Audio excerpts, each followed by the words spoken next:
welcome to the River Project. This is our lab right behind you, and this is one of our sample sites actually for the Citizens Water Quality Testing Program that we run with the New York City Water Trail Association. So I've actually taken 3 samples for you yesterday that I processed, and we are going to analyze them inside after I show you how to take proper samples. So these are my assistants, my coworker Catherine, and our wonderful intern Fiona, and so they are going to head down to the floating dock. Thanks, guys. And some things to remember when you're taking your sample is that each site is going to be a little different. If you're sampling at a beach, in a river, obviously we sample off of our floating dock, and because of the piers in between it, we don't have much current. So that's something to think about. If you have to get into the water for your sample, you want to be really careful that you're not getting sediments in your bottle. For our test specifically, so you're going to want to take your sample bottle, and our sample bottles are sterile that we use. You're going to take the protective wrapping off of the bottle, and when you open your lid, you're going to want to make sure not to contaminate the inside of your lid or the neck of your bottle with anything but your sample.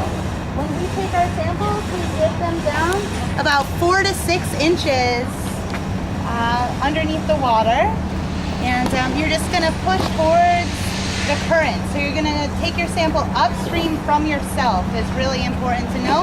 This is also going to help get less sediments in your sample contaminating it, and you're going to want to... Oh, we usually don't wear latex gloves. Our site is very clean though. If you are sampling at a site that does usually have bad bacterial levels, perhaps you would want to wear latex gloves. We just do a quick hand wash though. As you'll see when you see our samples that I took yesterday, Pier 40 of the site is pretty clean, unless we take our samples right at a rain event, is when we'll sometimes have high levels here. Our program does do 30 to 35 different sites all throughout New York City, and even in Yonkers and other sites in Westchester. So we have lots of different types of sites, and we get numbers all across the board when we do these things. So everyone sort of has to talk to me about their different sites and let me know, and then really make their own calls about how they want to take their sample and what sort of protective gear they might need. So if you want to come inside, I'm going to talk to you about our IDEX system and Terror Alert, which is the same system that Riverkeeper uses actually.